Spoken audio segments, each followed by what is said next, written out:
अस्सलाम वालेकुम वरहमतुल्लाह। Vitamin B12 anaemia को ठीक करने के लिए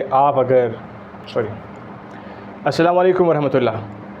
आप फीफोलविट इस्तेमाल कर रहे हैं, ये एक पॉइंट ज़रूर जान लें।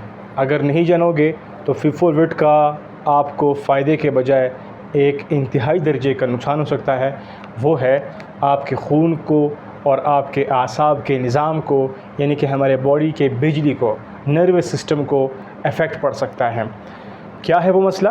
सिंपल सी बात है। पहले जानते हैं थोड़ा सा कि भाई फीफोलविट के अंदर क्या है।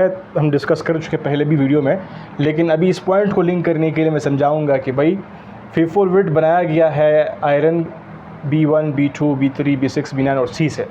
तो ये एक एनीमिया को, खून की कमी को ठीक करता है, जिसको बोलते हैं आयरन डिफिशिएंसी एनीमिया। लेकिन होता क्या है, इसमें एक बहुत ही इंपॉर्टेंट विटामिन जो कि नहीं available, that is vitamin B12। वो इसमें नहीं है। और ये हमारे बॉडी में आता कहाँ से है? जब हम खुराक लेते हैं, खुराक लेने के बाद हमारे स्टमक में एक इंट्रिंसिक फैक्टर होता है, एक फैक्टर जिसके ज़रिए से B12 ने एब्जॉर्ब होना है। अभी बिकॉज ऑफ एनी रीज़न, बीमारी की वजह से, ऑटो इम्यून डिजीज़ उसको बोल सकते हैं, वो इस इंट्रिंसिक फैक्टर को ख़राब कर देते हैं, तोड़ देते हैं। तो फिर क्या होता है, फिर B12 अगरचे हम लेंगे विटामिन्स के अंदर भी, मतलब बाय माउथ लेंगे या फिर खुराक में अगर होगा, तो वो इंट्रिंसिक फैक्टर ना होने की वजह से हमारे जिस्म में नहीं जाएगा और उससे हमें मसले मसाइल होंगे हमारे खून के और हमारे नर्वस सिस्टम के। आप इसको पहचाने बग़ैर, जाने बग़ैर फीफोलविट इस्तेमाल करना शुरू कर लेते हैं।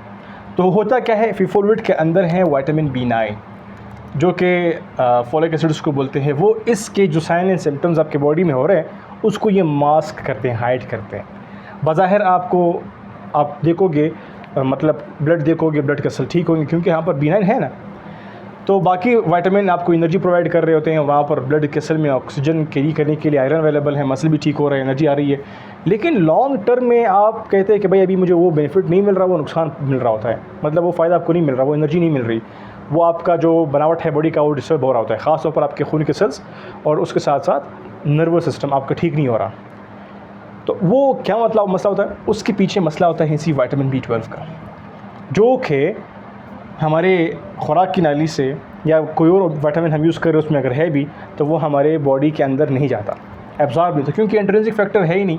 मतलब वो लोग नहीं है हमारे स्टमक के अंदर जिन्होंने विटामिन B12 को उठा करके हमारे बॉडी में डालना होता है। जब वो नहीं है तो फिर विटामिन B12 वैसे के वैसे अपने खुराक में लिया, वो वैसे वैसे निकल गया। तो अभी आपने क्या कर दिया, आपने फीफोलविट इस्तेमाल करना शुरू कर दिया, ये जाने बगैर कि भाई जिस्म में B12 के लिए इंट्रिंसिक फैक्टर है कि नहीं है, या जिस्म के अंदर B12 की डिफिशिएंसी है कि नहीं है। आपने ये जाना नहीं है, जाना बिल्कुल नहीं है, आपने इसकी आइडेंटिफिकेशन नहीं की है। तो आइडेंटिफाई किए बगैर क्या होता है, आप ये ले रहे हैं और उसमें विटामिन B9 यानी कि फीफोलविट ओवरऑल इसके जो साइन सिम्टम्स उसको मास्क करते हैं। और ये आहिस्ता आहिस्ता जब इसका आपके बॉडी से इस्तेमाल होता है, कमी होती है, तो फिर ये एक इरिवर्सिबल डैमेज आपको पहुंचाती है, आपके नर्वस सिस्टम को और आपके ब्लड के सेल्स को। तो बेहतरीन तरीक़ाकार क्या होता है कि भाई आपने फीफोलविट इस्तेमाल करने से पहले फाइंड करना है, मालूम करना है कि आपकी बॉडी के अंदर विटामिन B12 का मसला तो नहीं है। अगर विटामिन B12 का मसला है तब आपने B12 को ठीक करना है, अगर नहीं है फिर फीफोलविट इज़ द गुड ऑप्शन। ठीक है, तो इसको हम लोग बोलते हैं परनीशियस एनीमिया। अगर किसी बंदे में जो है B12 नहीं है तो हम कहेंगे इंट्रिंसिक फैक्टर नहीं है, B12 अब्जॉर्ब नहीं हो रहा, तो उसको खून की कमी हो रही है, कौन सी वाली? परनीशियस एनीमिया हो रही है। लेकिन आयरन डिफिशिएंसी एनीमिया होगी तो उसको आप ठीक करोगे फीफोलविट के ज़रिए से। अगर खून की कमी हो रही है B12 वाली, परनीशियस एनीमिया हो रही है, फिर आपने उसको B12 के ज़रिए से ही ठीक करना होता है। कैसे करना होता है? थ्रू IV रूट लेना, तो क्योंकि ओरली लोगे तो ओरली वो जाएगा नहीं, क्योंकि हमारे बॉडी के अंदर, हमारे खुराक की नाली में, ख़ासतौर पर स्टमक में जो इंट्रिंसिक फैक्टर है, यानी कि जो चीज़ है जो इसको पुश करता है हमारे बॉडी के अंदर, वो नहीं है। तो फिर क्या करना पड़ता है, फिर हमने इंजेक्शंस के थ्रू ही लगाने होते हैं ताकि हमारे बॉडी को विटामिन B12 मिले और हमारे बॉडी से सही से काम कर सकें। तो ये डिस्कशन था। तो सिंपल सा डिस्कशन हुआ क्या, विटामिन B12 की डिफिशिएंसी मालूम किए बग़ैर अगर आप फीफोलविट को इस्तेमाल कर रहे हैं तो आप अपने ब्लड सेल्स को और अपने नर्वस सिस्टम को डैमेज कर रहे हैं। That's all. Thank you for watching.